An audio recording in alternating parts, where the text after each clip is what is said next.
History remembers years like 1914, 1939, and 1945, but almost no one talks about 1854. And yet this was the year war stopped being heroic and became mechanical, merciless, and modern. In 1854, the world was restless, empires were bloated, kings were paranoid. And technology had finally outpaced human morality. Railways moved soldiers faster than diplomacy. Rifled guns killed from farther than courage could reach. Steamships erased the safety of distance. War was no longer coming, it had already arrived. 1854 is the year the world quietly learned how to kill on an industrial scale. This religious argument collided with a larger geopolitical concern, the Eastern question. The Ottoman Empire, once a dominant power, was in decline. Britain and France feared that Russian expansion into Ottoman lands would disrupt trade routes to India and upset the fragile balance of European power. How it escalated. In July 1853, Russia occupied the Danubian Principalities, modern-day Romania, pressuring the Ottomans. By October, the Ottoman Empire declared war on Russia. The conflict escalated further in November 1853 with the massacre of Sinop, when a Russian fleet destroyed an Ottoman squadron. News of the slaughter outraged the British and French public, forcing their governments toward intervention. March 28, 1854, Britain and France declared war on Russia, turning a regional dispute into a major European conflict. Europe thought this war would be quick and glorious. Instead, it's one of the most bewildering conflicts in European history. Over 500,000 people would die in a war sparked by a dispute over who should protect Christian holy sites in Ottoman-controlled Palestine. France claimed guardianship over Roman Catholics, while Russia championed Orthodox Christians. March 28, 1854 marked the day Europe's 40-year peace finally shattered. Great Britain and France declared war on Russia, backing the Ottoman Empire in what would become the Crimean War. Officially, a dispute over holy sites. In reality, a power struggle so petty it would kill hundreds of thousands. This wasn't just another border dispute. This was the first major European conflict since Napoleon fell in 1815, and it introduced the world to modern warfare in the most brutal way possible. Soldiers landed in Crimea in summer uniforms unprepared. No winter gear, no medical system, no understanding of what awaited them. The fighting exploded across multiple continents. Soldiers clashed in modern-day Ukraine. Naval battles raged across the Baltic Seas, and troops fought as far east as the Kamchatka Peninsula. New technologies transformed how wars were fought and witnessed. Steamships carried troops faster than ever before. Telegraph wires transmitted battlefield reports in real time. For the first time in history, the global public watched a war unfold almost as it happened. The weapons had evolved too. The intensity shocked everyone. But when the severe Russian winter hit, thousands suffered from frostbite. Supply ships such as the Prince sank during the Great Storm of November 1854, losing weeks' worth of winter clothing and hay for horses. By late 1854, Sevastopol was surrounded. More men died from disease than bullets. Cholera, typhus, dysentery. The battlefield wasn't the enemy, their own bodies were. The disease toll reached approximately 80% of British casualties were caused by disease rather than combat. In the cramped, unsanitary camps of Balaclava and Sevastopol, cholera and dysentery spread rapidly through contaminated water and lack of waste management. The greatest killer was not the Russian army, but disease and administrative failure. The estimated 500,000 to 650,000 total deaths, a staggering majority, over 80% for the British, were caused by cholera, dysentery, and typhus. Conditions in the hospitals were nightmarish until Florence Nightingale arrived at Scutari Hospital in 1854 with a team of nurses. By introducing sanitation protocols and evidence-based data, she slashed the death rate from 42% to 2%, and for the first time in history, war had statistics. Alongside her, figures like Mary Seacole, a Jamaican doctress who established the British Hotel behind the lines. Seacole provided essential medicine and food to soldiers directly behind the lines when the official commissariat failed. The Crimean War was the first media war. Using the new telegraph, correspondents like William Howard Russell sent near-instant reports of government incompetence back to London, toppling the British ministry. British Royal Marines who survived this nightmare later stationed themselves at English camp, carrying memories of trench warfare that predicted World War I by 60 years. They'd lived through amphibious assaults and naval blockades that redefined military strategy. The official story says Russia's Tsar Nicholas I and Ottoman Emperor Abdülmecid I couldn't agree on who controlled Orthodox Christians in Ottoman lands. But really, this was about empires colliding, about old powers refusing to yield and new technologies making their stubbornness deadlier than ever. Those same Ukrainian territories where men died in 1854 are battlegrounds again today. History doesn't repeat, but it sure as hell rhymes. The Crimean War lasted until 1856, but its echoes never stopped.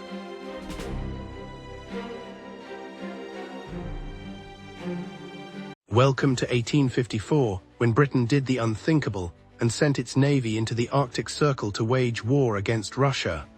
Imagine being a sailor, thousands of miles from home, trapped in a sea that's literally freezing around your wooden ship. Your cannon barrels are so cold, they'll burn your skin on contact. Ice forms on the rigging faster than you can chip it away. And your mission, to blockade an enemy port in one of the most hostile environments on Earth. This isn't your typical naval battle story. This is the tale of the British Arctic blockade during the Crimean War, one of history's most audacious and brutal naval operations. While most people know about the charge of the Light Brigade or Florence Nightingale's nursing reforms, few have heard about the sailors who fought and died in the frozen waters of the White Sea and Baltic. It's 1854, and Britain, France, and the Ottoman Empire have declared war on Russia. The reasons are complex, involving Russian expansion, the decline of the Ottoman Empire, and European power politics. But the strategy is simple: strangle Russia economically and militarily by cutting off its maritime trade routes. The Royal Navy, the most powerful maritime force in the world, receives an extraordinary order. They're to blockade not just Russia's southern ports in the Black Sea, but also its northern territories. This means sailing into the White Sea, near the Arctic Circle, where no major naval operation has ever been attempted. Commander Augustus Phillimore leads one of these expeditions. He's a seasoned officer, but nothing has prepared him for what he's about to face. His squadron of warships leaves Britain in early summer, sailing north past Norway, around the North Cape, and into waters that remain partially frozen even in July. The ships involved aren't designed for ice. They're wooden vessels built for the Mediterranean or Atlantic. The HMS Miranda, HMS Brisk, and HMS Archer are among the vessels sent into these treacherous waters. These ships carry dozens of cannons, hundreds of sailors, and supplies meant to last months. But they're venturing into an environment that can crush a wooden hull like an eggshell. As the British squadron enters the White Sea, they encounter their first major obstacle: pack ice. These aren't small icebergs you can sail around. These are massive fields of ice, sometimes miles wide, constantly shifting with currents and winds. The ships must navigate carefully, using every trick of seamanship to avoid being trapped or crushed. The sailors quickly learn that everything they know about naval warfare needs adjustment. Gunpowder becomes damp in the freezing fog. Ropes freeze solid, making it nearly impossible to adjust sails. Metal tools stick to bare skin, causing instant frostbite. Many sailors have never seen ice like this. Men from Portsmouth, Plymouth, and London find themselves in a landscape more alien than anything they've imagined. But the mission continues. The British locate their primary targets: the Russian ports of Arkhangelsk and smaller settlements along the coast. These ports serve as vital trade routes for timber, hemp, and other naval supplies. Russia's Northern Fleet, though smaller than its Baltic or Black Sea forces, operates from these harbors. The blockade aims to trap these ships and prevent any commercial vessels from entering or leaving. The Russians aren't unprepared. They know their home waters and the dangers they present. Russian commanders order ships to shelter in protected harbors, behind coastal fortifications. They also employ a clever strategy: they use the ice itself as a defensive barrier. By timing their movements with the ice flows, Russian vessels can slip through passages the British dare not follow. One of the most harrowing aspects of this campaign involves the actual combat. When British ships do engage Russian positions, the conditions are nightmarish. Sailors must chip ice off the cannons before they can be fired. The recoil from firing creates new ice almost immediately. Gun crews work in temperatures well below freezing, their fingers so numb they can barely hold the tools they need. A British midshipman's diary, recovered years later, describes loading a cannon during an engagement near Kola Bay. He writes about how the iron ramrod felt like it would shatter in the cold, how the gunpowder smoke hung in the frigid air, creating a fog that made it impossible to see the target, how men slipped on ice-covered decks, some falling overboard into water so cold that survival time is measured in minutes, not hours. The blockade does achieve some success. British ships capture several Russian merchant vessels attempting to run the blockade. They bombard coastal installations, destroying warehouses and port facilities. In one engagement, the HMS Miranda shells the Solovetsky monastery, which the Russians have fortified as a military position. The monastery's thick walls withstand the bombardment, and the British eventually withdraw, but the cost is staggering. Ships suffer damage not from enemy fire but from the environment. The HMS Miranda strikes ice that tears a hole in her hull. Desperate pumping keeps her afloat long enough to reach open water, but she's severely damaged. The HMS Archer loses part of her rudder to ice, making her difficult to steer. Several smaller vessels simply disappear, their fate unknown but easily imagined. The human toll is equally severe. Scurvy, that ancient enemy of sailors, returns with a vengeance. Fresh food is impossible to obtain in these barren waters. Men's teeth loosen, their joints swell, old wounds reopen. The ship's surgeons do what they can, but without fresh fruit or vegetables, scurvy is a death sentence for many. Frostbite claims fingers, toes, and sometimes entire limbs. Sailors who must work on deck in the freezing conditions suffer terribly. The standard Royal Navy uniform, designed for temperate climates, offers little protection. Some men fashion extra clothing from spare canvas and blankets, but it's never enough. Then there's the psychological strain. The Arctic summer brings near-constant daylight, which disorients men accustomed to normal day-night cycles. Sleep becomes difficult. Some sailors report hallucinations, seeing phantom ships in the ice or hearing voices in the wind. The isolation is profound. They're thousands of miles from home, surrounded by ice and enemy territory, with no possibility of rescue if things go wrong. As summer turns to early autumn, the situation becomes critical. The ice that was merely an obstacle in July becomes a deadly trap in September. Ice formation accelerates, and the British commanders face a terrible decision. Do they maintain the blockade and risk being frozen in for the winter, which would mean almost certain death for the crews? Or do they withdraw and admit the mission cannot be sustained? The decision is made to withdraw, but not before one final tragedy. A small squadron attempting to survey a Russian coastal position gets caught in rapidly forming ice. Two ships manage to break free, but a third, a small steam-powered vessel called the HMS Odin, becomes trapped. Her crew watches helplessly as ice closes around the hull. They can hear the timbers groaning under the pressure. The captain orders the crew to abandon ship, taking to the boats in a desperate attempt to reach open water. They succeed, but the HMS Odin is lost, crushed by ice and sinking into the freezing depths. She becomes one of several British vessels that never return from this campaign. The strategic impact of the Arctic blockade is debatable. Yes, it disrupted Russian trade and tied down some Russian naval resources, but the cost in ships, lives, and resources was enormous for relatively limited gains. The main theaters of the Crimean War remained the Black Sea and the siege of Sevastopol. However, the Arctic blockade revealed important lessons about naval warfare in extreme environments. It demonstrated the limits of wooden warships in ice-filled waters. It showed that technological superiority means little when nature itself is the primary enemy. And it proved that sailors, when properly motivated and led, can endure conditions that seem beyond human tolerance. The survivors of this campaign returned to Britain with stories that seemed almost unbelievable to their countrymen.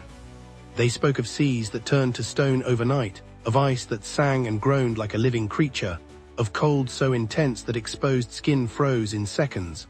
Some never fully recovered from their experiences, suffering from what we'd now recognize as post-traumatic stress and the long-term effects of extreme cold exposure. The British Admiralty quietly shelved plans for future Arctic naval operations. The reports from commanders made it clear that sustaining a major naval presence in Arctic waters was simply not feasible with the technology of the time. It would take another century, and the development of steel-hulled icebreakers and nuclear-powered submarines before navies could truly operate effectively in the Arctic. Today, the wrecks of some of these ships still lie beneath the ice and water of the White Sea. They're time capsules from an era when naval warfare meant wooden ships and iron men, when orders were followed regardless of the cost, and when the greatest enemy wasn't always the one flying an enemy flag. The British Arctic blockade of 1854 stands as a testament to human determination and the brutal reality of 19th-century naval warfare. It's a story of courage and tragedy, of men who sailed into frozen hell because their country asked them to, and of the terrible price paid for strategic objectives that history would largely forget.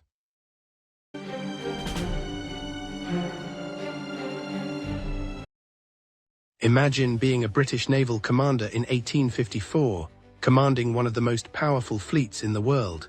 You're about to attack a remote Russian outpost with overwhelming force.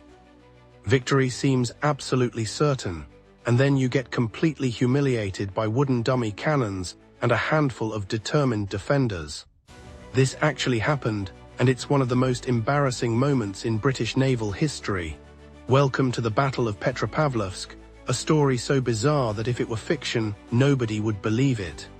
This is the tale of how roughly 1,000 Russian defenders turned back the might of the British and French navies using nothing but courage, creativity, and an impressive amount of theatrical trickery. Let's set the scene. It's 1854, and the Crimean War is raging. Most people know about the famous battles in Crimea itself, like the charge of the Light Brigade, but what many don't realize is that this conflict stretched far beyond the Black Sea. The British and French were determined to strike Russia wherever they could find it, and that meant sailing halfway around the world to Russia's remote Far Eastern territories. Petropavlovsk was a tiny settlement on the Kamchatka Peninsula, literally at the edge of the world. This wasn't some strategic fortress or wealthy port. It was a small outpost with wooden buildings, a few hundred civilians, and a garrison that could barely fill a modern concert hall. The town was so remote that news took months to arrive. In fact, the defenders didn't even know war had been declared until a Russian naval officer arrived to warn them that enemy ships were coming. The man in charge of defending this impossible position was Major General Vasily Zavoyko. He had about 950 soldiers and sailors, along with roughly 30 cannons. That might sound decent until you learn what was heading his way. The Anglo-French fleet consisted of 6 warships mounting over 200 guns, with nearly 2,500 trained sailors and marines. The math was simple and brutal. The attackers had more than twice the manpower and almost 7 times the artillery. Any reasonable military commander would have looked at these odds and considered surrender or evacuation. Zavoyko did neither. Instead, he decided to fight, and more importantly, he decided to cheat in the most creative ways possible. The Allied fleet arrived on August 17, 1854. The British and French commanders, Rear Admiral David Price and Auguste Fevrier Despointes, expected this to be a quick victory. They'd sail into the harbor, bombard the defenses, land their marines, and claim the port. Maybe it would take a few days at most. They had no idea what they were walking into. Zavoyko had been preparing for weeks. He knew he couldn't win a conventional battle, so he decided not to fight one. Instead, he turned Petropavlovsk into the world's most elaborate military theater production. His masterpiece was the creation of fake defensive positions all around the harbor. His men carved logs to look like cannons from a distance. They painted these dummy guns black and positioned them in carefully constructed earthworks. They even went so far as to have soldiers march back and forth between positions wearing different uniforms to make it look like the garrison was much larger than it actually was. But Zavoyko didn't stop there. He positioned his few real cannons in hidden locations where they could move quickly between firing positions. After shooting from one spot, the crews would rush the gun to another position and fire again. To the enemy ships, it looked like the Russians had artillery everywhere. The psychological effect was exactly what Zavoyko wanted. The Allied commanders became convinced they were facing a much stronger force than actually existed. The first Allied attack came on August 20. The ships moved into the harbor and began their bombardment. For hours, they pounded what they thought were Russian positions. They congratulated themselves on their accuracy as they saw their shells hitting target after target. What they didn't realize was that they were destroying logs and empty earthworks while the real Russian guns remained untouched and ready. When the Allied Marines attempted to land, they got the shock of their lives. The Russians, who they thought had been suppressed by the naval bombardment, suddenly opened fire from unexpected positions. The landing parties were caught in crossfire from guns that weren't supposed to exist. The attack turned into chaos. Marines scrambled back to their boats under heavy fire. The first assault was a complete failure. Tragically for the British, Admiral Price didn't survive to see the full extent of the disaster. Historical accounts suggest he died during this phase of the battle, though the exact circumstances remain debated. Some sources indicate it was suicide after realizing the attack was failing. Command passed to his subordinate, and the Allied forces had to regroup. The Allies tried again on August 24. This time they attempted a land assault, sending hundreds of Marines and sailors to storm the Russian positions. Zavoyko had prepared for this too. He'd studied the terrain and knew exactly where the enemy would have to advance. His men had prepared defensive positions along every likely approach. They'd even created fake defensive lines that would draw enemy fire while the real ambush positions remained hidden. The land battle was brutal and close quarters. The Allied forces fought bravely, pushing forward despite heavy casualties. At several points, the fighting came down to bayonets and hand-to-hand combat. The Russians were outnumbered, but they had the advantage of defensive positions and intimate knowledge of the terrain. More importantly, they were fighting for their homes. Many of the defenders were sailors from Russian ships that had been deliberately scuttled in the harbor to prevent capture. These men knew there was no retreat and no surrender. They had to win or die. One of the most remarkable aspects of the battle was how Zavoyko used his limited resources. He had a small number of explosive shells, so he made each one count. Russian gunners would wait until Allied troops clustered together before firing, maximizing casualties. They used heated shot to try to set enemy ships on fire. They even employed psychological warfare, having their men shout and make noise to sound like a much larger force in the darkness. The fake cannons played a crucial role throughout the battle. Allied ships wasted enormous amounts of ammunition shooting at positions that posed no actual threat. Meanwhile, the real Russian guns remained largely intact and continued to inflict damage. It was a masterclass in deception and resource management. Zavoyko had essentially created a military magic show, and the Allied commanders fell for every trick. After several days of failed attacks and mounting casualties, the Allied commanders faced an uncomfortable truth. They weren't going to win this battle. The tiny outpost they'd expected to capture in an afternoon had become a meat grinder. They'd lost hundreds of men killed and wounded, their ships had taken damage, morale was plummeting, and they still hadn't managed to capture a single significant position. On August 27, the Anglo-French fleet withdrew. They simply sailed away, leaving Petropavlovsk unconquered. The humiliation was total. Two of the world's greatest naval powers had been defeated by a force a fraction of their size, defending a settlement most people had never heard of, using fake wooden cannons.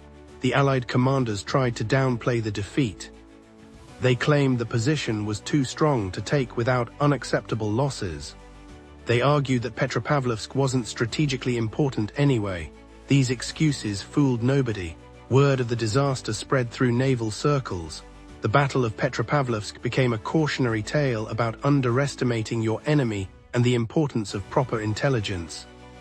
True to the legend, the Allies never returned to attack Petropavlovsk. The following year, they did send another expedition to the region, but they avoided the scene of their previous embarrassment. The little town that had humiliated the mighty Allied fleet was left in peace for the remainder of the war. For the Russian defenders, the victory was celebrated as a triumph of courage and ingenuity over superior force. Zavoyko became a national hero. The defenders received medals and recognition.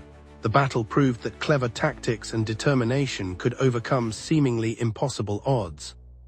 It also demonstrated that sometimes the best weapon isn't the biggest gun, but the ability to make your enemy think you have bigger guns than you actually do. The Battle of Petropavlovsk remains one of history's most remarkable underdog victories. It's a story about how a handful of determined defenders, armed with courage and creativity, defeated a vastly superior force.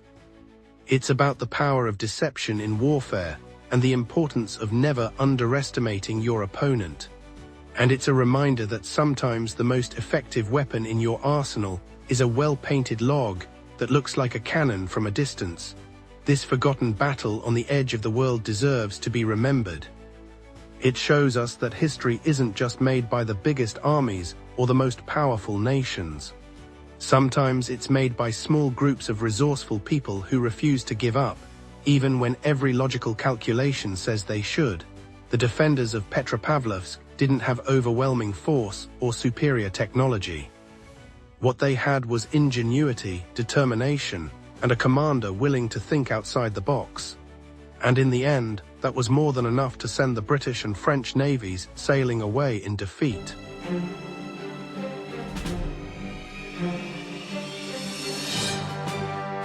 Imagine standing on a hillside in Crimea, watching 50,000 men march towards certain death.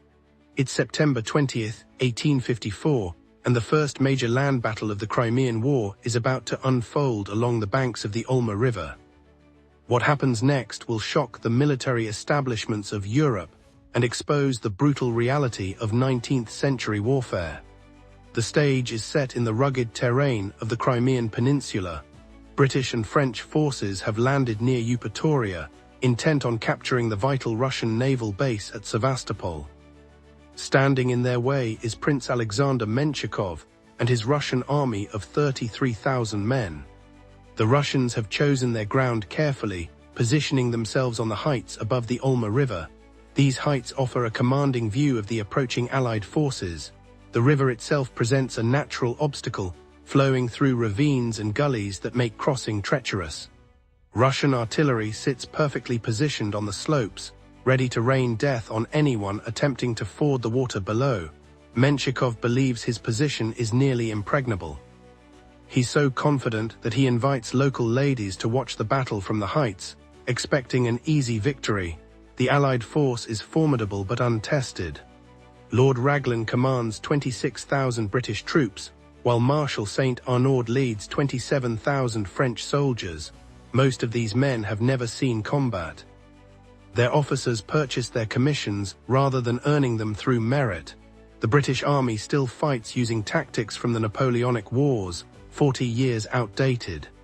But what they lack in experience, they compensate for with discipline and courage. September 20th dawns clear and hot. The Allied armies approach the Olma River in parallel columns, British on the right, French on the left. The Russian guns open fire first, sending cannonballs bouncing through the Allied ranks. Men fall, but the columns keep marching. The sound is deafening, a constant thunder that will continue for hours. The French make the first move, advancing on the Russian left flank along the coastal cliffs. General Bosquet leads his division up steep paths that the Russians thought impassable. It's a brilliant tactical maneuver that immediately threatens the Russian position. Menshikov must divert troops to counter this unexpected threat, weakening his center. Meanwhile, the British advance toward the river and the fortified position known as the Great Redoubt. This earthwork fortress bristles with 12 heavy guns and is defended by thousands of Russian infantry.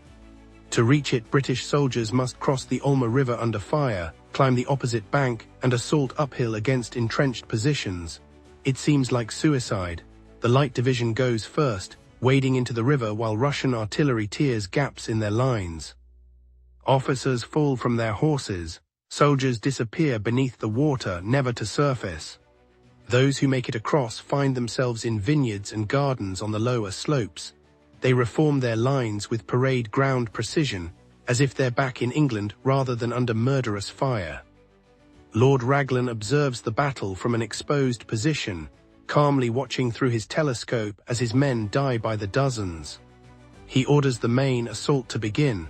The infantry advances in long red lines, their formations perfect despite the carnage around them. This is the British way of war, discipline over everything else. Each man trusts the man beside him to hold the line. The climb up the heights is exhausting. Men struggle through smoke so thick they can barely see 10 feet ahead. Russian artillery switches to canister shot, essentially giant shotgun blasts that shred everything in their path. Still the British advance, stopping occasionally to fire volleys before continuing upward. The noise is indescribable, thousands of muskets firing, men screaming, officers shouting orders that no one can hear. At the Great Redoubt, the fighting becomes hand-to-hand. British soldiers bayonet Russian gunners at their cannons. The Russians counterattack, driving the British back temporarily. Officers rally their men for another assault. Colours are planted, lost, and planted again. The redoubt changes hands in a chaotic melee of stabbing, clubbing, and shooting at point-blank range. A critical moment arrives when Russian reinforcements prepare to counterattack in overwhelming force. The British position seems untenable. But Lord Raglan has positioned artillery on a small knoll, and these guns now open fire on the massed Russian columns. The effect is devastating. Cannonballs plow through the tight formations, each shot killing or maiming multiple men. The Russian advance falters. On the left, the French have successfully turned the Russian flank. Bosquet's division threatens to cut off the entire Russian army from Sevastopol. Menshikov realizes his position is collapsing. Despite still having reserves and despite the Allies being exhausted, he orders a general retreat. The ladies who came to watch a Russian victory flee in panic.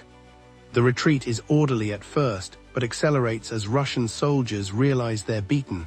The Allies are too exhausted to pursue effectively. British cavalry could have turned the retreat into a rout, but they're held back by cautious commanders. It's a missed opportunity that will have consequences later in the campaign. When the guns finally fall silent, the butcher's bill is staggering. The Russians lose at least 5,000 men killed, wounded, or captured. The British suffer 2,000 casualties, the French 1,200. The Olma River literally runs red with blood. Wounded men lie in the September heat, crying for water that rarely comes. The Battle of Olma is technically an Allied victory, but it's a Pyrrhic one. The road to Sevastopol lies open, yet the Allies fail to exploit their success.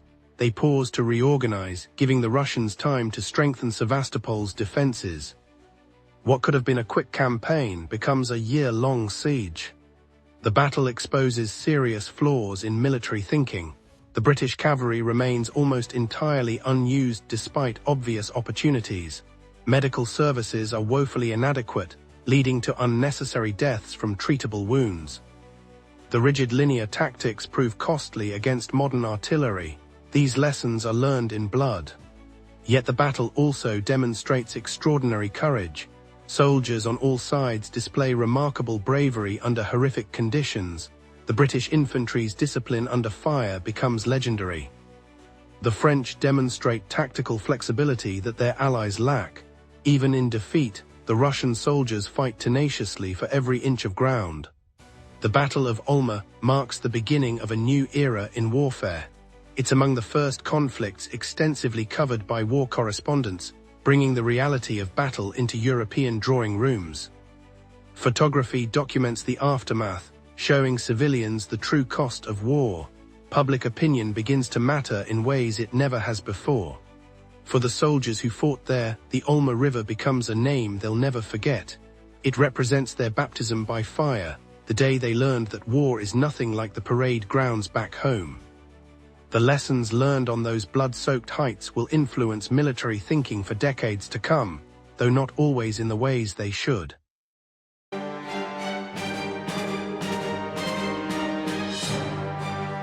Imagine waking up one morning in August 1854 to find dozens of warships from two of the world's most powerful nations sailing toward your island fortress. You're the commander, and here's the problem. You've never actually fought a real war before. This isn't fiction. This is the true story of the Battle of Bomarsund, one of history's most forgotten conflicts. The year is 1854 and Europe is on fire. The Crimean War has erupted, pitting Russia against an unlikely alliance of Britain, France, the Ottoman Empire and Sardinia. While most people remember this war for the charge of the Light Brigade or Florence Nightingale's nursing reforms, something equally dramatic is happening far to the north in the icy waters of the Baltic Sea. The Åland Islands sit like stepping stones between Sweden and Finland in the Gulf of Bothnia. Today, they're a peaceful, semi-autonomous region of Finland, but in 1854, they're Russian territory and they're about to become a battleground. These islands control access to the Baltic Sea, and whoever holds them can threaten Stockholm to the west or St. Petersburg to the east. It's prime strategic real estate. The Russians know this, which is why they've spent years building an enormous fortress complex on the island of Bomarsund. This isn't just any fort. It's a massive granite structure designed to be virtually impregnable, with thick walls, multiple towers, and enough firepower to sink any ship foolish enough to approach. The Russians have poured resources into making Bomarsund their Gibraltar of the north. But here's where things get interesting. The fortress has a critical flaw, and it's not architectural, it's human. The commander in charge of Bomarsund is a man named Colonel Bodisko, and while he's competent on paper, he's never commanded troops in actual combat. His entire military career has been spent in peacetime. Now he's about to face the combined might of the British and French navies. In early August 1854, the Allied fleet arrives. We're talking about a massive armada. British ships of the line, French frigates, and thousands of troops ready for amphibious assault. The British contingent includes Admiral Sir Charles Napier, a crusty veteran who's seen action from the Napoleonic Wars to Portugal. The French bring General Achille Barragí de Hilliers, another experienced commander. These are not men to be trifled with. The Allies have a plan, and it's surprisingly modern for 1854. They're going to combine naval bombardment with land-based siege artillery. French engineers land on the island and begin dragging heavy guns into position on the hills overlooking the fortress. Meanwhile, the British and French ships position themselves offshore, just out of range of Bomarsund's cannons. Colonel Bodisko watches all this happening and faces an impossible situation. He has about 2,000 men inside the fortress and several smaller fortifications scattered around the island. His walls are thick, his supplies are adequate, and his cannons are loaded, but he can see what's coming. Those French siege guns on the hills can fire down into his fortress, hitting angles his walls weren't designed to withstand. On August 15th, the bombardment begins. The sound is absolutely deafening. French mortars on the hills lob explosive shells in high arcs that crash down inside the fortress walls. British and French warships unleash broadsides from the sea, their cannons firing in coordinated volleys that shake the ground. The granite walls of Bomarsund, so impressive in peacetime, begin to crack and crumble under the relentless pounding. Inside the fortress, conditions deteriorate rapidly. Cannonballs smash through buildings. Shells explode in the courtyards. The Russian defenders fight back bravely, firing their own cannons at the ships and trying to target the siege guns on the hills, but they're outgunned and outmaneuvered. The Allies have positioned themselves perfectly, and there's no relief force coming. Bodisko is on his own. Here's something that makes this battle particularly fascinating. The Allies bring war correspondents with them. Journalists from British and French newspapers are actually present, watching the bombardment and sending dispatches back home. This is one of the first conflicts extensively covered by the press, and readers in London and Paris follow the action with keen interest. The Crimean War is often called the First Media War, and Bomarsund is part of that story. For 5 days, the bombardment continues. The fortress walls develop massive breaches. One of the main towers collapses entirely. Russian casualties mount. Bodisko realizes he's in an impossible position. His fortress is being systematically destroyed, his men are dying, and there's no hope of victory or rescue. On August 16th, after less than a week of fighting, he makes the only sensible decision. He surrenders. The Allies accept the surrender and treat the Russian garrison with respect. This is still an era when European warfare follows certain rules and conventions. The Russian soldiers are taken prisoner and will eventually be exchanged. Bodisko himself is criticized back in Russia for surrendering too quickly, but military historians generally agree he made the right call. Continuing to fight would have achieved nothing except more deaths. Now comes the really interesting part. The Allies don't want to garrison Bomarsund themselves. They don't have the troops to spare, and holding it through the Baltic winter would be miserable. So they make a different decision. They're going to destroy it completely, not just damage it, not just make it unusable. They're going to blow it off the face of the earth. French engineers pack the remaining structures with gunpowder and explosives. On August 26th, they light the fuses and retreat to a safe distance. The explosion is massive. Witnesses describe seeing chunks of granite the size of carriages flying through the air. The blast echoes across the islands. When the smoke clears, Bomarsund is gone. The once mighty fortress is reduced to rubble and ruins. The destruction is so thorough that its effects last to this day. Locals on the Åland Islands still find cannonballs, shell fragments, and pieces of military equipment buried in the ground. Farmers ploughing fields occasionally unearth reminders of that August in 1854. The ruins of Bomarsund have become a tourist attraction, with visitors walking among the broken granite walls and trying to imagine the fortress in its glory. The Battle of Bomarsund has broader consequences too. The destruction of the fortress and the Allied naval dominance in the Baltic put pressure on Russia throughout the war. St. Petersburg itself feels threatened. This northern front doesn't get the attention that the siege of Sevastopol receives, but it's part of the same strategic picture. Russia is fighting on multiple fronts and struggling on all of them. When the Crimean War ends with the Treaty of Paris in 1856, one of the provisions specifically addresses the Åland Islands. They're demilitarized. No fortifications, no military bases, no troops. This status continues through multiple subsequent treaties and remains in effect today.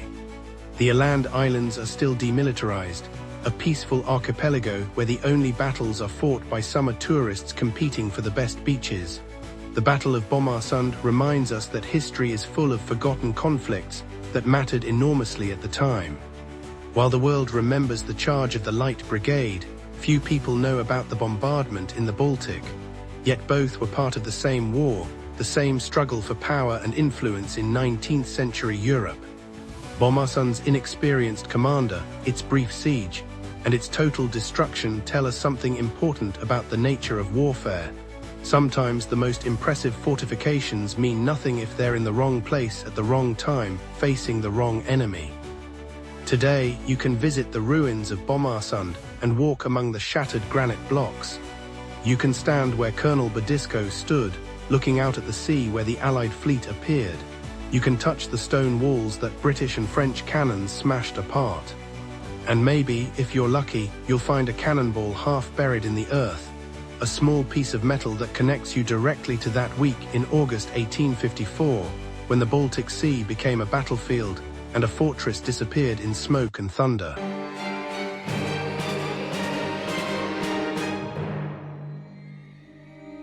It's dawn on October 25th, 1854.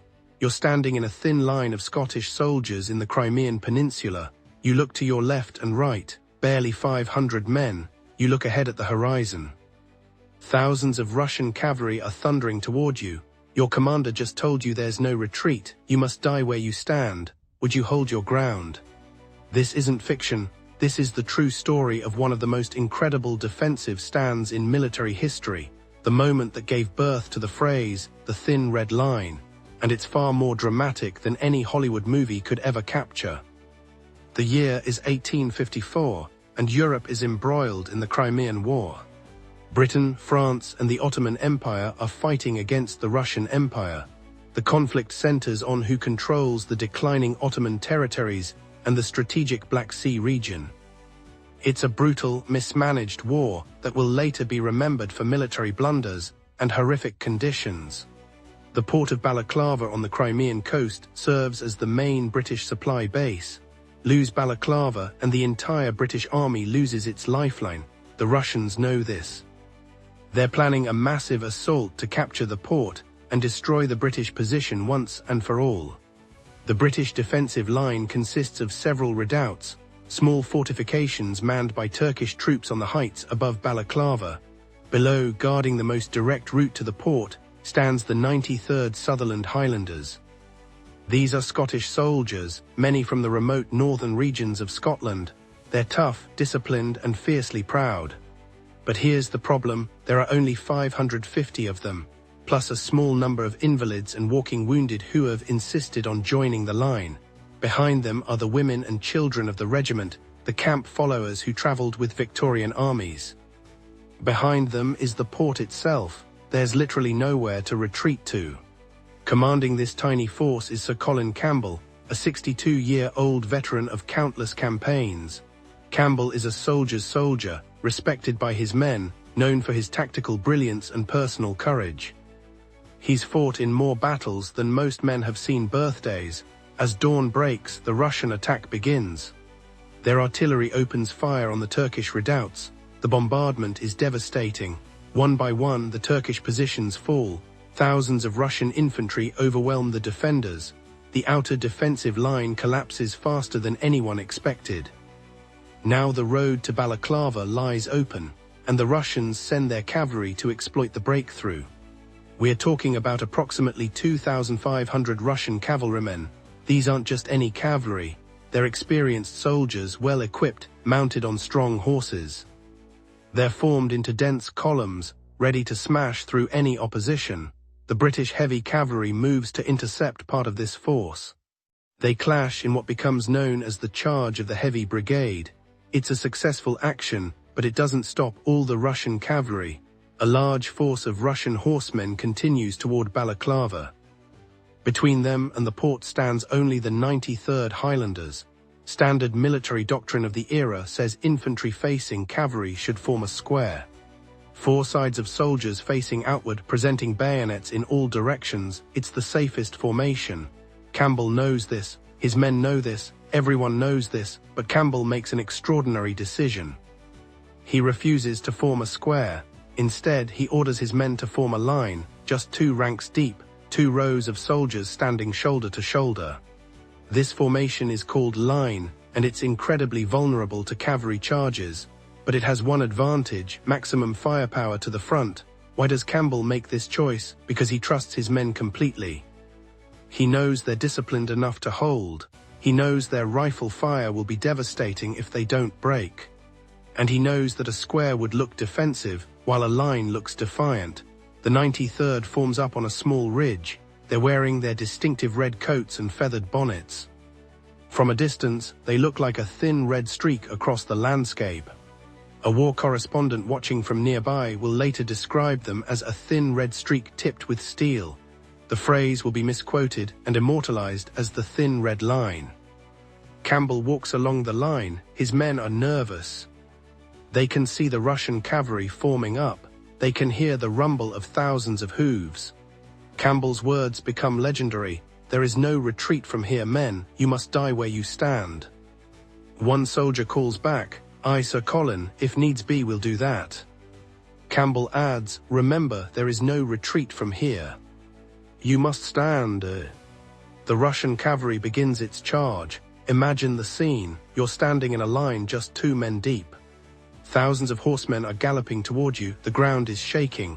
The noise is overwhelming. Every instinct screams at you to run, but you hold. The Highlanders don't fire immediately. Campbell has trained them well. Discipline is everything. Wait for the order. Wait until they're in range. Make every shot count. At about 600 yards, some soldiers fire without orders. Campbell shouts, "93rd, damn all that eagerness." The line steadies. The Russians keep coming. At about 250 yards, Campbell gives the order. The first rank fires. The volley crashes out like thunder. The Mini-A rifles the Highlanders carry are accurate and deadly. Russian horsemen tumble from their saddles. Horses scream and fall, but the charge continues. The second rank fires. Another devastating volley. More Russians fall. The front of the cavalry charge begins to waver, but they're still coming. The Highlanders reload with practiced speed. Their training takes over. Load, aim, fire, load, aim, fire. The first rank fires again. The Russian charge is now in chaos. Dead and wounded horses block the path. Riders are trying to navigate around the carnage. The momentum is broken. The tight formation has dissolved into confusion. The Russian cavalry splits. Part of the force veers to the left, part veers to the right. They're trying to go around the Highlanders rather than through them. The charge has failed. Not a single Russian horseman reaches the red line. The Highlanders have held. Against overwhelming odds, standing in the most vulnerable formation possible, they've stopped a massive cavalry charge through firepower and sheer courage. Some men want to pursue. Campbell orders them to hold position. Discipline saved them, and discipline will keep them safe. The Battle of Balaclava continues elsewhere. The charge of the Light Brigade, that famous disaster, happens later the same day. But the stand of the 93rd remains the battle's most successful action. Casualties among the Highlanders, remarkably light. Just a handful of men wounded. The Russians lose dozens. The thin red line never breaks. Why does this moment matter? It demonstrates that discipline and training can overcome numerical superiority. It shows the importance of leadership and trust between commanders and soldiers. It proves that defensive firepower, properly applied, can stop even the most intimidating assault. The thin red line becomes a symbol. It represents the idea of standing firm against overwhelming odds. The phrase enters the English language. It's used to describe any small force holding against a larger threat. Books are written, paintings are made. The image of those Scottish soldiers standing their ground becomes iconic. Colin Campbell becomes Sir Colin Campbell, Baron Clyde. He's celebrated as one of Britain's greatest soldiers. The 93rd Highlanders earn lasting fame. Their regimental descendants still commemorate this day. But beyond the glory and the legends, the thin red line reminds us of something profound. Sometimes courage isn't about attacking. Sometimes it's about standing still when every instinct tells you to run. It's about trusting the person next to you. It's about doing your duty when the cost might be everything. Fewer than 500 men held off thousands. They stood 2 ranks deep and fired with terrifying precision. They were told they must die where they stood. They nearly did, but they won.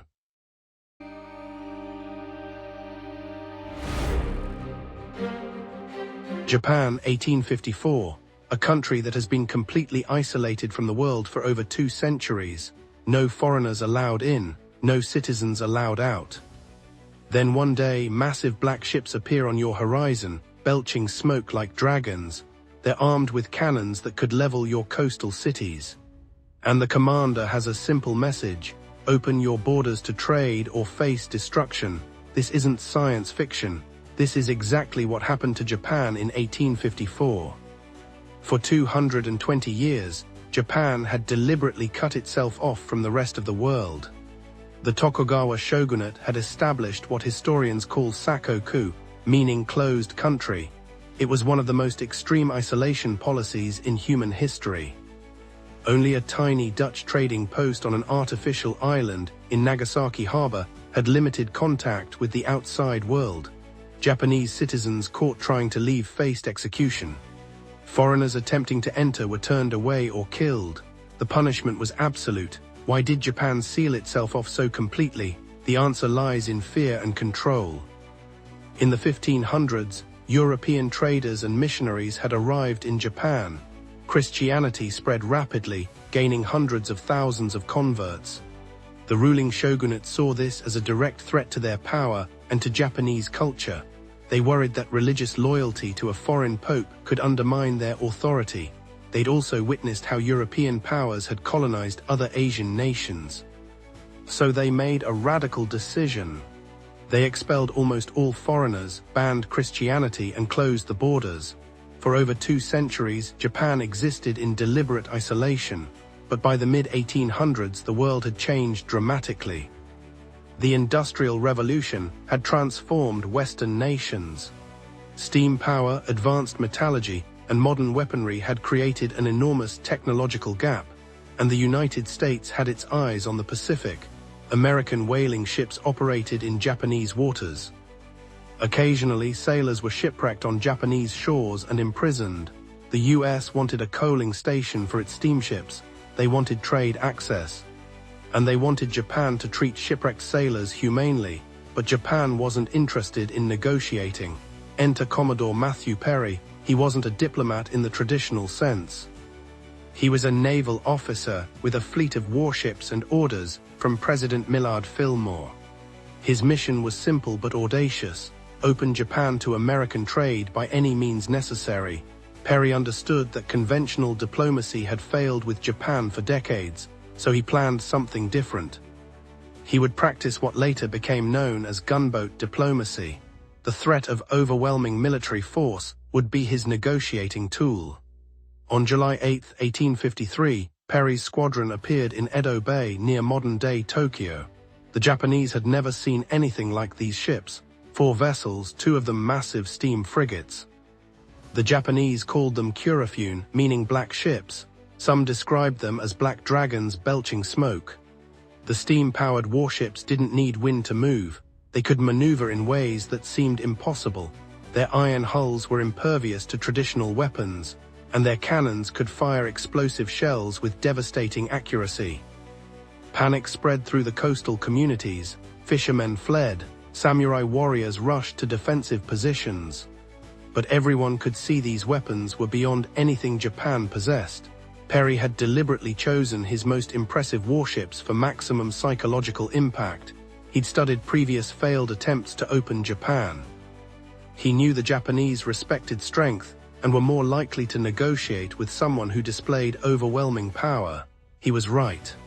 The Japanese officials initially tried their standard approach. They sent small boats telling Perry to leave and conduct any business through the Dutch at Nagasaki. Perry refused. He demanded to deliver a letter from the American president directly to high-ranking officials. He threatened to sail closer to the capital if they didn't comply. The implied threat was clear: his cannons could reach the city. Faced with this unprecedented situation, Japanese officials broke protocol. They accepted the letter. Perry's letter from President Fillmore was polite but firm. It requested friendship, trade, and a coaling station for American ships. It promised peaceful relations but implied consequences for refusal. Perry delivered the letter and then did something clever. He left. He told the Japanese he'd return in a year for their answer. This gave Japan time to consider their options without the immediate pressure of his warships in their harbor. It was strategic patience. But Perry returned sooner than promised. In February 1854, he came back with an even larger fleet, 7 warships this time. The message was unmistakable: American power was growing, not diminishing. The Japanese leadership faced an impossible choice. They could refuse and likely face military action they couldn't win. Or they could negotiate and end 2 centuries of isolation. The shogunate was divided. Some wanted to fight despite the odds. Others recognized the reality of their situation.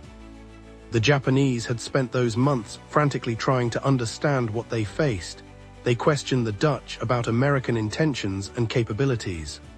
They attempted to build coastal defenses. They debated endlessly in the Shogun's council. Some samurai argued that honor demanded resistance even if it meant destruction. Others pointed out that Japan's outdated weapons stood no chance against modern naval artillery. The pragmatists won. On March 31, 1854, the Treaty of Kanagawa was signed. Japan agreed to open 2 ports to American ships for supplies and refueling. They agreed to help shipwrecked sailors. They granted America most favored nation status, meaning any privileges given to other countries would automatically extend to the US. It wasn't full trade access yet, but it was the crack in the door. 220 years of isolation ended with the stroke of a pen. under the shadow of American cannons. The Japanese officials who signed that treaty knew they were fundamentally changing their nation's destiny. Some saw it as humiliation, others saw it as necessary adaptation. But everyone understood that Japan's old world was ending. Within months, other Western powers demanded similar treaties. Britain, Russia, France, and the Netherlands all secured their own agreements. Japan had no choice but to comply. The floodgates were open, but here's where the story takes an unexpected turn. This forced opening didn't destroy Japan. Instead, it triggered one of the most dramatic transformations in world history. The Japanese leadership had a collective realization: if they didn't rapidly modernize, they'd become another colonized nation like China or India. The humiliation of Perry's black ships became a catalyst for change. Within 15 years, the old shogunate system collapsed.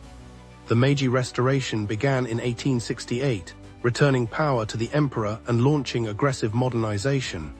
Japan sent delegations to study Western technology, government, education, and military systems. They hired foreign experts, they built railroads, telegraph lines, and modern factories. They created a conscript army with modern weapons.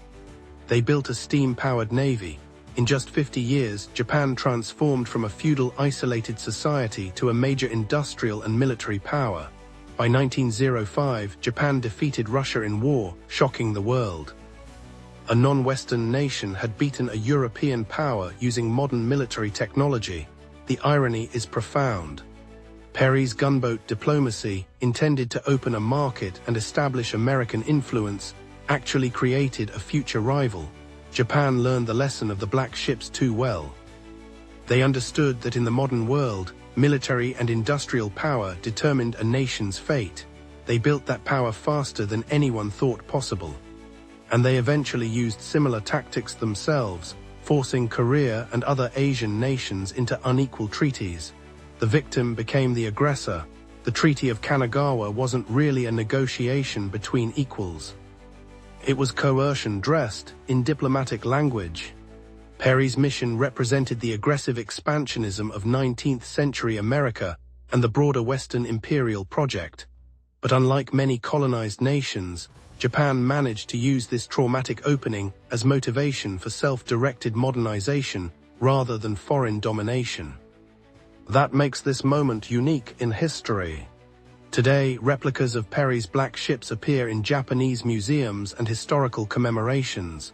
The event is remembered with complex emotions, humiliation at the forced opening, but also recognition that it pushed Japan onto the world stage.